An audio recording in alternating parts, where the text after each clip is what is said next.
श्री राम जय राम जय जय राम। श्री राम जय राम जय जय राम। श्री राम जय राम जय जय राम। श्री राम जय राम जय जय राम। बोलिए सियावर रामचंद्र भगवान की जय। पवन सुत हनुमान की जय। उमापति महादेव की जय। सब संतन की जय, सब भक्तन की जय। सच्चियाँ जोता वाली माता तेरी सदा ही जय। बोल सनातन धर्म की जय। सतगुरुदेव महाराज की जय। नमो पार्वती पते हर हर महादेव। जय जय सीताराम। आदरणीय श्रोतागणों, मानस चिंतन चैनल पर आप सभी का स्वागत है। पिछली चर्चा में आप विश्वामित्र के साथ बहुत सारे संत महात्मा, भगवान श्री राम लक्ष्मण उनके पीछे पीछे सारे जा रहे थे और अहिल्या का उद्धार हुआ। उसके बाद गंगा जी के किनारे आए। गंगा जी के पास जब पहुँचे तो गंगा जी के विषय में भगवान श्री राम ने प्रश्न किया गुरुदेव से कि महाराज ये पृथ्वी पर कैसे आई, और जो है गंगा जी की सारी कथा विश्वामित्र ने उनको सुनाया जिस प्रकार से पृथ्वी पर आई थी। तुलसीदास जी के शब्दों में कल आप सुन रहे थे कि गादि सुन सब कथा सुनाई, और यही प्रकार सुर सरी में ही आई। नियम भी यही है कि जहाँ भी तीर्थ में जाए तीर्थ का महात्म पहले सुने, उसके बाद जो है तीर्थ का सेवन करें। आज वहाँ हुआ वाल्मीकि जी महाराज सोनभद्र और जो है गंगा तट के पास गीतावली में लिखा हुआ सुरसत प्रसंग में अपने कथा सुनाया वाल्मीकि जी, वो विश्वामित्र जी ने जिस प्रकार से पृथ्वी पर आई हुई थी, जय प्रकार सुरसर में ही आई।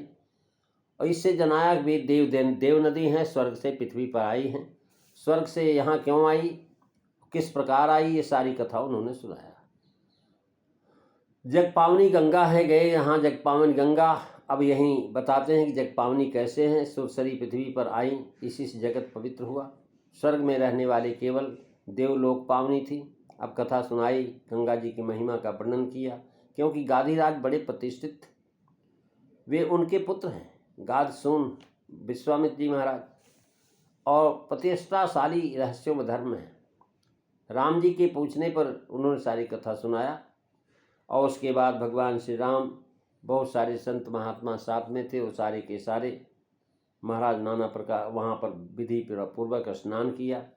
स्नान करने के बाद पहले तो दर्शन करके हाथ जोड़ा जाता है, उसके बाद जो है जलपान किया जाता है, मत्था टेका जाता है, उसके बाद जो महाराज स्नान किया जाता है। तुलसीदास लिख रहे हैं तब प्रभु ऋषिन समेत नहाए, विविध दान मही देवन पाए। हरसी चले मुनि बिंद सहाया, अवेगी निदेह नगरनीय राया। मंगल भवन अमंगल हारी, द्रवहु सुदशरथ अजीर बिहारी। श्री राम जय राम जय जय राम। श्री राम जय राम जय जय राम। महाराज तब प्रभु ऋषि समेत नहाए, यानी गुरु मुख से गंगा जी की महिमा सुन करके तब स्नान किया। महात्मा सुन करके स्नान करने में भाव यह है कि महिमा सुनने से तीर्थ में श्रद्धा होती, और स्नान की विधि भी जनाई जाती, और श्रद्धा से मनोरथ सफल होता है। कथा सुनने से विधि मालूम होती है। भाव यह है कि मुनि से ब्राह्मण कथा द्वारा जान करके कि गंगा जी हमारे पूर्वजों के उद्धार के लिए स्वर्ग से पृथ्वी पर आई हैं, प्रभु बोल होते हुए भी उन्होंने गंगा में स्नान करने को अपने को पवित्र माना। श्री राम जी तो सब जानते हैं, वे अपने आचरण के द्वारा जगत के समस्त प्राणियों को उपदेश देते हैं कि तीर्थ में जाए तो सबसे पहले तीर्थ की महिमा सुने, तीर्थ की महिमा सुनकर के विधि पूर्वक उसमें स्नान करें। और जगत के समस्त प्राणी को उपदेश है, मर्त्यावतारिणम मर्त्य शिक्षरम रक्षो बधायु न केवलम विभो। अर्थात आपका यह मनुष्य अवतार केवल राजाओं को, राक्षसों का वध करने के लिए नहीं हुआ है, किंतु मनुष्यों को शिक्षा देने के लिए हुआ है। अयोध्या कांड में महाराज आपका गंगा जी के विषय में बड़ी चर्चा आगे मिलेगी। अवतार लेकर के महाराज गंगा जी की महिमा कह करके तब सीता अनुज समेत जो महाराज स्नान करते हैं, जब अयोध्या से वनवास को जाते हैं। इससे स्पष्ट है कि गंगा जी में भगवान की बड़ी भक्ति है। इसी से आप गंगा जी का महात्म कहते भी हैं और सुनते भी हैं। ऋषि समेत नहाए, यानी ऋषियों सहित स्नान से जननायक श्री राम जी की ऋषियों में अत्यंत भक्ति है। इसी से वे सब काम ऋषियों समेत करते हैं। महाराज अयोध्या कांड में अपने माता से कहा है कि हे माँ, मेरा वनगमन बहुत आवश्यक है कि वहाँ जाके मुझे बड़ा लाभ होगा। कि मुनिगण मिलन विशेष बद सबहि भांति हित मोर, तेई पर पितुआय सुभजन संजनी सम्मतोर। महाराज अयोध्या कांड में आपने माता से कहा है, और ये सब उदाहरण श्री राम जी की महिमा है। और श्री राम जी की महिमा भक्ति के प्रमाण हैं। गंगा जी को उतर के उस पार स्नान करना अन्य प्रमाणों के द्वारा अनुसार यहाँ भी समझना चाहिए। और जब महाराज स्नान किया, स्नान करने के बाद दान करना चाहिए। स्नान दान, फिर ध्यान। दान जो है महाराज बहुत आवश्यक है। स्नान से तन पवित्र होता है, ध्यान से भगवान मन पवित्र होता है, और जो है दान से धन पवित्र होता है। यानी बहुत प्रकार का दान, अर्थात अन्न, वस्त्र, स्वर्ण, मणि, गौ, हाथी, घोड़े, पालकी, आभूषण, ये सब दिए। अब यहाँ लिखते हैं कि ब्राह्मणों का दान पाना लिखते हैं, पर दान देना नहीं लिखते। कारण कि महाराज श्री राम जी के पास तो कुछ है नहीं द्रव्य, ये तो वैरागियों के साथ है। इसलिए यहाँ उन्होंने संकल्प मात्र किया और कह दिया कि से अयोध्या में आकर के ले लेना। बड़े बड़े राजाओं और रईसों में अब भी यह रीत प्रचलित है। अतः वहाँ साक्षात पदार्थों का देना न लिखा, केवल पाना लिखा है। जहाँ साक्षात पदार्थ दान में दिया जाता है वहाँ देना लिखते हैं। महाराज आज भी आप तीर्थ में जाएं, चाहे जो आप जो है गया ठाकुर द्वारा जाएं, जगन्नाथपुरी में जाएं, और जो है अन्य तीर्थों में बद्रीनाथ जाएं, तो अगर आपके पास पैसा नहीं, दान देना चाहते हैं, तो आप संकल्प कर लीजिए। वहाँ से महाराज पंडा जी आ जाएंगे, उनके पुजारी आ जाएंगे, नुमाइंदे, और दान ले जाएंगे। जैसे महाराज लंका से लौटने पर प्रयाग में दान देना लिखा है, वैसे ही महाराज यहाँ पर जो है प्रभु पुष्पक विमान द्वारा जो महाराज राम लक्ष्मण विश्वामित्र के साथ तापस वेश, क्योंकि वैरागी के साथ जा रहे हैं। यानी इस समय जो है उल्लेख करें तब मज्जन कर रकुल ना था। और यहाँ प्रश्न हो सकता कि वन यात्रा में दान देना लिखा तो ठीक है, पर ऐसे यहाँ विविध दान में देवन पाए लिखा, तो विप्रों का दान पाना लिखा है, वैसे यहाँ पाना भी तो नहीं लिखा है। इसका समाधान है कि इस समय श्री राम जी विश्वामित्र के साथ राजकुमार की हैसियत से है। पिता ने उनको मुनि के साथ भेजा है, अतः इस समय राजकुमारों को संकल्प करने का अधिकार है। और वन यात्रा में उनको अयोध्या से महाराज सन्यासी बनकर गए थे, कोई अधिकार नहीं था कोष पर। इसलिए राज तो कैकेयी के वरदान के अनुसार भरत जी को हो चुका था, तो दान संकल्प नहीं कर सकते थे। और महाराज विश्वामित्र तो सिद्ध मुनि हैं, रिद्धि सिद्धि उनकी दासी। उन्होंने अपने तपोबल से संबंध से हाथी, द्रव्य आदि वस्तुएं उपस्थित कर दी। इसी से महिदेवन पाए लिखा है। महाराज इस प्रकार से लूट का माल मिला था। यहाँ पर ऋषि समेत नहाए, कपिन सहित विप्र का दान विविध दिन। जब पशुओं के साथ स्नान करने पर उसे दान पात्र को देना चाहिए। तो पृथ्वी के देवताओं ब्राह्मणों को दान दिया, केवल ब्राह्मण कह करके नहीं, विविध दान बहिदेवन पाए। यानी जो है वहाँ वरदान सामग्री के विषय में शंका नहीं। प्रभु कहा, क्योंकि प्रभु में कर्तुम अन्यथा सत्वम। उसके बाद कहते महर्षि चले मुनि बिंद सहाया, वेदी बेगी बिलम विदेहो नगरनी राया।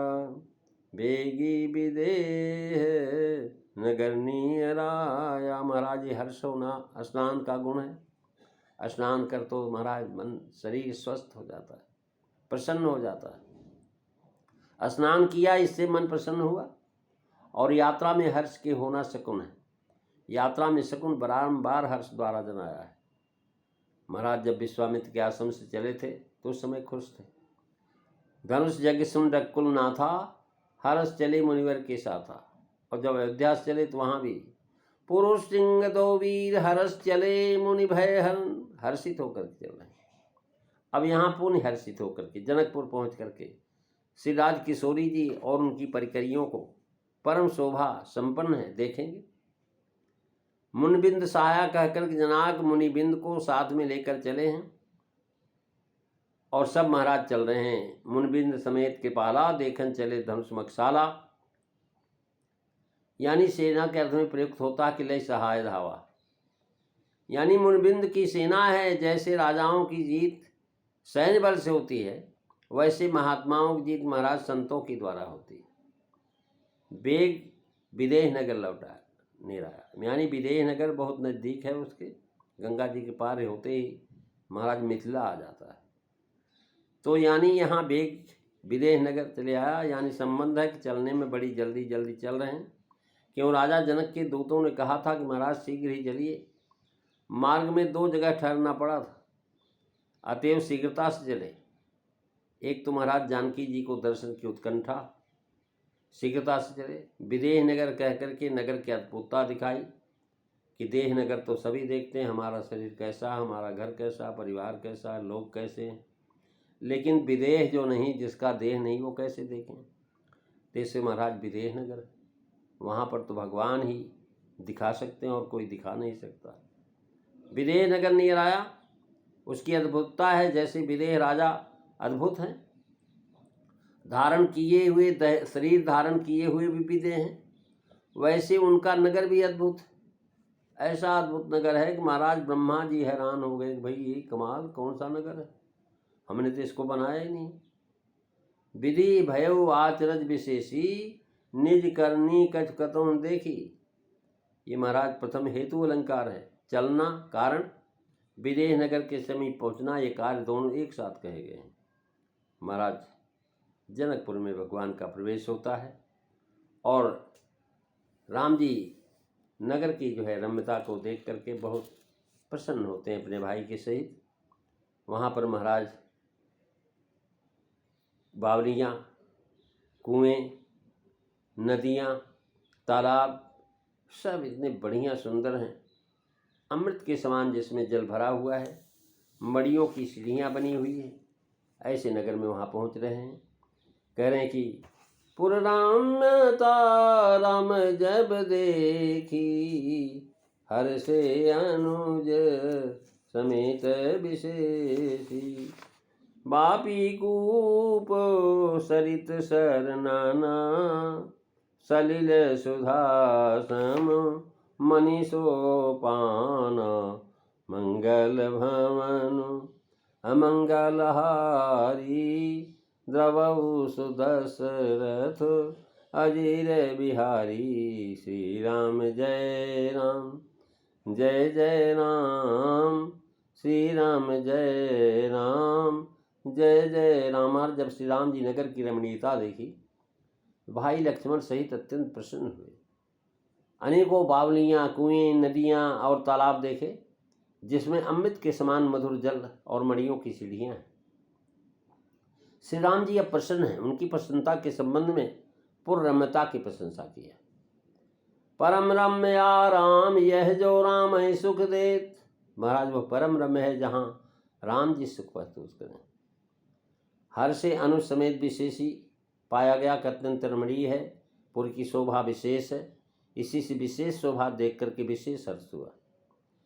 परंतु सबके देखने और दोनों भाइयों के देखने में अंतर था। ये दोनों राजकुमार हैं, नगर का निर्माण विज्ञान के पंडित। रत्न को सभी लोग देखते हैं, लेकिन उसकी रमणीयता पर मुग्ध भी होते हैं, पर उसके वास्तविक गुण को तो जौहरी ही देखता है। तो श्री राम लक्ष्मण जी नगर व्यवस्थापन कला के जौहरी थे, उन्हें विशेष हर्ष हुआ। अथवा स्नान करके जब चले तो महाराज प्रसन्नता हुई। और यहाँ नगर की शोभा देखी तब समझ करके हर्ष हुआ कि यह बाहर की शोभा है तो भीतर की तो और भी अपूर्व होगी। विशेष हर्ष हुआ, विशेष मंगल होने का द्योतक है, यह शोभा है तो भीतर तो और अपूर्व शोभा होगी। प्रवेश के समय हर्ष होना शकुन है। किसी नगर में प्रवेश करें प्रसन्नता होगी तो महाराज शुभ। फलस्वरूप राम जी राजकिशोरी की प्राप्ति होगी। और यहाँ महाराज यह संख्या होती है, सबकी तो मुनियों के साथ वर्णन करते हैं, चलना, स्नान करना, दान देना, भोजन करना, परंतु मुनियों और ऋषियों सहित न करके अनुसमेता देखने की बात करें। इसका समाधान यह है कि मुनि सात्विकी होते हैं। अब ये राजा के लड़के हैं, रजोगुणी वस्तुओं को देखकर नहीं पसंद होते मुनि लोग, वरन श्री राम संबंधी सतगुणी पदार्थों से यह मुनि हैं, सात्विकी होते हैं, प्रसन्नता मानते हैं राम जी को देखने से। और हनुमान जी जब लंका में गए तो वहाँ के बड़े बड़े दिव्य रत्न जटिल संहार महलों को देख करके प्रसन्नता मानते हैं। प्रसन्नता नहीं हुई उनको वहाँ, क्योंकि महाराज वहाँ कुछ दिखाई नहीं पड़ा उनको। सबके घर के अंदर महाराज मंदिर तो हैं, लेकिन वहाँ देवता की जगह राक्षस। लेकिन एक जगह देखा तो मन प्रसन्न हो गया। कहाँ? रामायुध अंकित के शोभा वर्ण जाए, जहाँ सुग्रीव जो विभीषण का मकान था, विभीषण के मकान को देख करके महाराज नव तुलसिका बिंदतः देख हर्षत, वहाँ पर प्रसन्न हुए। वैसे यहाँ पुर की रमणीयता ऋषियों को हर्ष नहीं हुआ, राजकुमारों को राजसी पदार्थ देख करके हर्ष होना योग्य है। मिथिलापुरी देख करके मुनियों को हर्ष नहीं हुआ, पर अयोध्या जी का सौंदर्य आज देखते ही मुनियों का दशा क्या हो जाती है, उत्तरकांड में लिखा है। जनकपुरी श्रेष्ठ है, यावत धनुर्भंग के लिए सजाई हुई जनकपुरी देखने में सानुज रघुनाथ जी को हर्ष हुआ, यह ठीक है, पर वास्तविक कारण हर्ष का क्या है यह निश्चित करने के लिए बात ध्यान में अवश्य रखना चाहिए कि जो सम्राट कुमार अवधपुरी से परम रमणीय नगर में रहते थे, 15-20 दिनों तक किसी भी नगर की शोभा नहीं देखी। आज महाराज 15-20 दिन के बाद शहर में आए, नगर में आए, तो महाराज प्रसन्नता होगी। अब वहाँ तो मुनियों के साथ थे, घने जंगल में रहते थे, जहाँ पर पक्षी की रहते थे, हिरन रहते थे, महात्मा लोग रहते थे। अब यहाँ महाराज बहुत भारी बावलियाँ, तालाब और महाराज नदियाँ, सब जलाशयों में सीढ़ियाँ हैं, बावलियों में नीचे उतरने की, कुओं में कुएं से जगत पर चढ़ने की नदियाँ, नदियों और तालाब में बधे हुए पक्के घाटों का उतरने के लिए सीढ़ियाँ हैं। सुधा समर्थात मधुर मनोहर मंगलकारी सुशीतल रोग हारक नाना कहा, क्योंकि जनकपुर में बड़े बड़े बहुत बड़े तालाब। अब भी महाराज रत्न सागर, बिहार कुंड, अग्निकुंड आज बड़े बड़े तालाब, कमला, बिमला, दूधमती, लक्ष्मणा, हरासो, अनेक छोटी छोटी नदियाँ भी हैं। ये सब महाराज राम जी लक्ष्मण जी देखते हुए आनंद विभोर होते हुए आगे चले जा रहे हैं। अगली चर्चा आप अगले दिन श्रवण करेंगे। आज बस इतना ही। बोलिए सियावर रामचंद्र भगवान की जय। श्री राम जय राम, जय जय राम। श्री राम जय राम, जय जय राम। श्री राम जय राम, जय जय राम। बोलिए सियावर रामचंद्र भगवान की जय। जय सीताराम सभी को।